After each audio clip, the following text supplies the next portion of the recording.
Now you can do whatever you want. Go drink beer, talk to the driver, change tires, doesn't matter.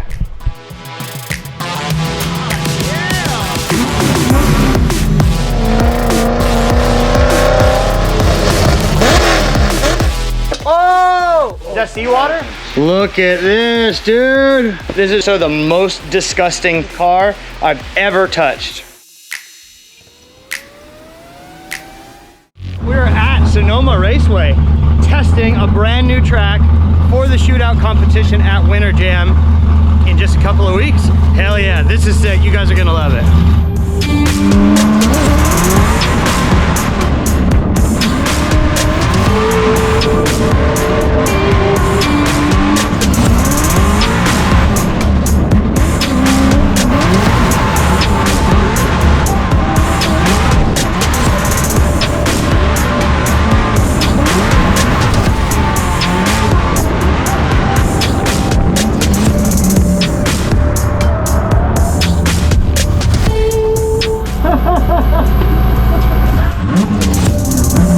All I can say is, oh my freaking God, it's good. Oh, Farouk's doing it right now. Check it out, check it out. Yeah. Oh!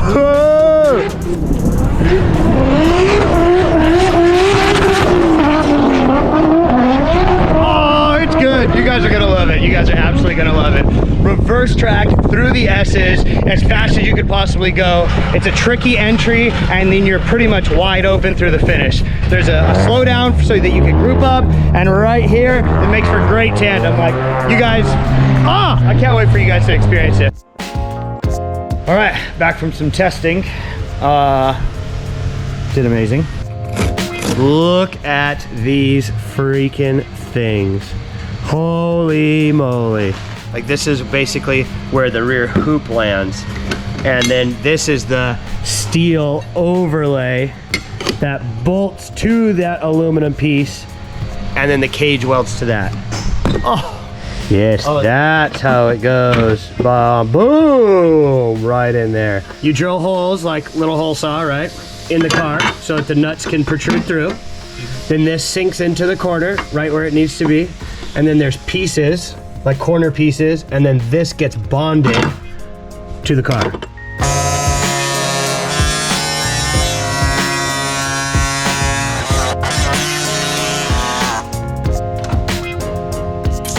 Oh, much better.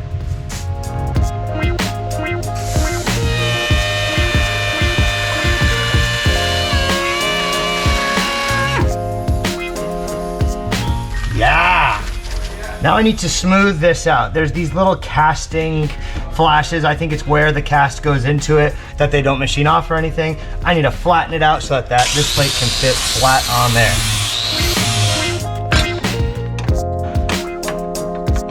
Drilled a couple holes for the A-pillar, so this fits right down.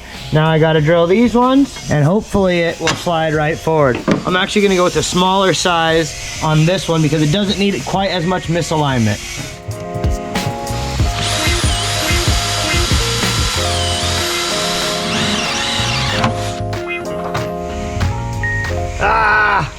I hate this. If somebody has a trick for the slug not getting caught in this, oh my goodness, please tell me.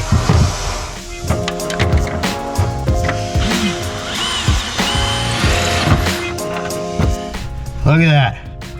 I want it to not fall in. No. No. Damn it. Yeah. Very nice. All right, just did a bunch of drilling and fitting on this side. Boom. Time for some 3/16 and some Clecos.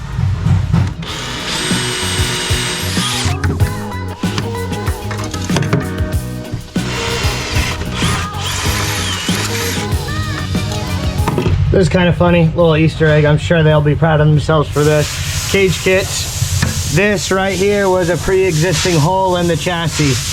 So they lined up that hole in the plate with that hole in the chassis. I noticed. I see you guys. It was on both sides, same thing. I wasn't sure if I drilled that hole first, but I just confirmed, I'm like, hole on both sides. And it literally lines up perfect. So that tells me I got it in the right spot. Look at that, pre-existing hole. Onward to the final boxes. This is where it goes, back in here. This is the steel for it. So when we overlay it, we can see that there is some interference with this. So I'm going to probably chop this. I need to remove this for sure. And then maybe notch this in so that there's room. And then maybe I'll put a bolt back in there or something. But yeah, we can see that here's where the tube lands. And then, yeah, it's another one of them things. So I'm gonna get that bolt out and mark it up.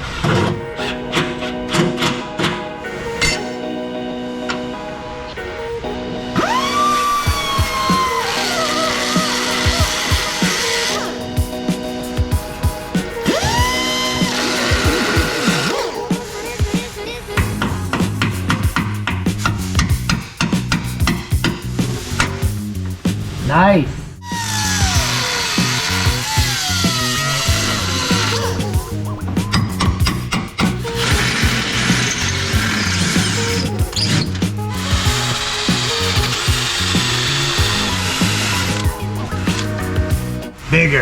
Bigger shit. This is not doing it. That's what I'm talking about.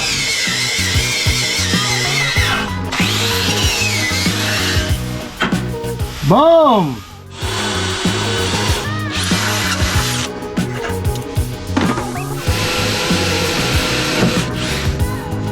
My back hurts from bending over. Oh, almost done. Couple more holes, we can move on to cleaning.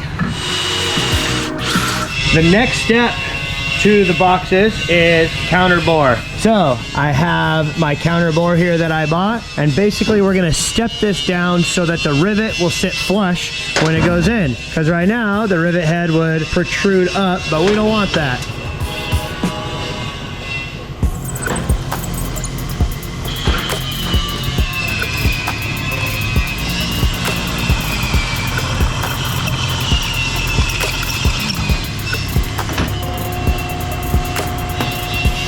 Nice, no protrusion.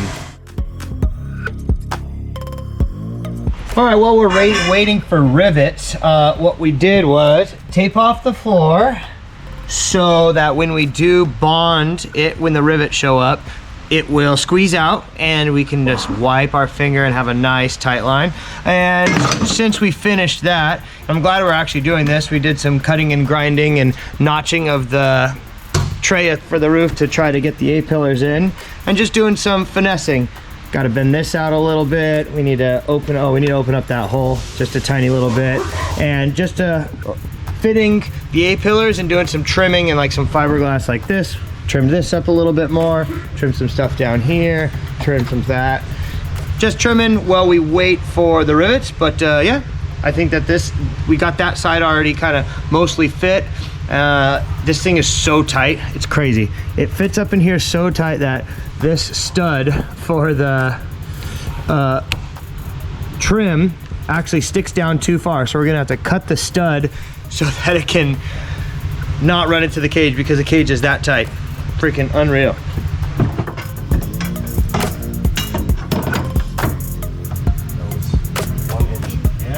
Little trim so that it fits perfect. Obviously, this is the first one that Cage Kits has ever done. So we're just taking off the corners of the tube, grind it in so it fits the box a little bit better. We're taking maybe like a 1/4 inch off just to get it to sit. Because to be honest, it fits, but I want it to have clearance. It's too tight. that's if there is such a thing, it's a little bit too tight. But the A-pillars fit freaking perfect. I just want to be able to trim it so that it's not rubbing up against the paint, basically. But man, it's nice being able to fit the boxes, and like, look at the hoop. You just drop the hoop in and it's good to go. And then the great thing is everywhere that the tubes connect, like to the hoop and to the B pillar and the A pillar, there has the laser mark, so you can literally just find exactly where you need it to go. Yeah, that's freaking nice. Look at that. Look at that. See, that's the corner where we needed to just bend it and get the seal out of the way. But dude. Okay guys, I think we are at the time and the place that we are ready to bust open that crazy 3M adhesive. Everything is taped, everything is drilled, everything is fit and cleaned. I have my super crazy quality, high tensile strength, aircraft grade steel rivets. They're freaking serious. Like a standard rivet is like 300 foot-pounds or whatever, right? These are 1,050. Pretty crazy. Serious steel shank, steel body, the whole deal. They're even knurled so that you can grab onto it. The rivet tool can grab onto it and pull, and it's knurled down here too. It's pretty serious. But yeah, I think I'm gonna glove up and figure out that adhesive applicating tool and go. Check out what I just got. GoPro mount for my hat. I've been talking about this for a long time because I have been working with one hand. God, so annoying. But now I'm gonna try to work with two. Let me know if this is a good view, if you guys like it. I guess we'll see how the video turns out, but I think I'm gonna enjoy this a lot more than working with one hand, especially for something like this where we're gluing the base plates in. So yeah, let's get to it. I'm gonna pop you guys up here and I'm gonna start gluing these suckers into the car. Hell freaking yeah. The super special Loctite panel bond. Locked in. And look, it's a mixy nozzle. Mixes both of them. Boom, the two-part epoxy is mixing. That's like just the blue. All right. First one's first, I guess. Let's snail trail this up. This gun feels like a piece of garbage and it's gonna fall apart on me. Oh God. Especially want it here where the high spots are, where it's contacting the chassis. All here. This looks terrible too. I should have like done a nice cool pattern or something. Where are we at? Halfway with this. I'm definitely not gonna have enough of this stuff. Damn. Let's try to put it in without screwing it up. Okay. Okay. Let's see here. I got my short rivets. Get one in there. That thing's serious.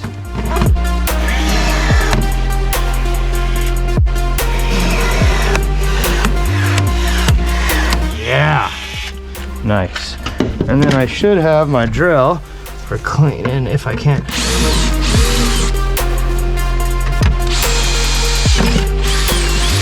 It says I have like hours for that stuff to dry, like days. It's like 6 days cure time or something nuts, but I'd still like to keep moving pretty quick. All right, that box is in, freaking in. I guess I'll move on to this one. That's not good. If the gun is all gunked up, that means I'm screwed. That's not good. Oh, it's drying quick. Oh, okay. Wow. I definitely should not have.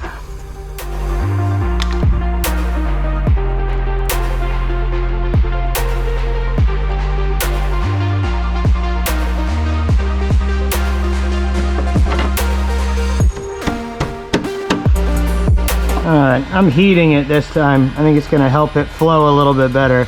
It seems like there was some backup in the gun, which is why I ended up wasting so much.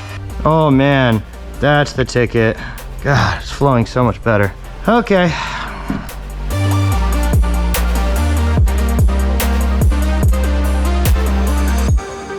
Moving quick now. Now it's working way better.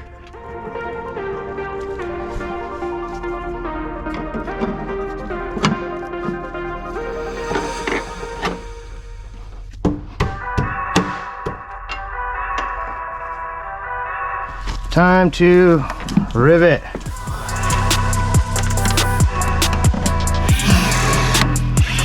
All of the edges have been smeared with my finger, which is why we have the tape, because it'll give you a nice clean line everywhere I get. So now we're at the point where we can pull the tape. I feel good with how much adhesive has gotten all over the places. And then anywhere that I wasn't sure, I kind of shoved it in and really made sure the corners were bonded and all the areas that is touching. So all of this is all smooth. So now we're at the point where we pull the tape. We can start building the cage after this. That's really what it is. Fit the hoop, fit the A-pillars, all of that. Fortunately, we got the A-pillars kind of fit and some body massaged so that it can slide in. So yeah, I'm excited. Yeah. And yeah, the tape is just allows you to kind of be a little bit messy with it, right? You can just run your finger on the edge and boom, you get a nice clean smear line still. You don't have to worry about wiping afterwards because you just peel the tape and at least one edge is perfectly smooth.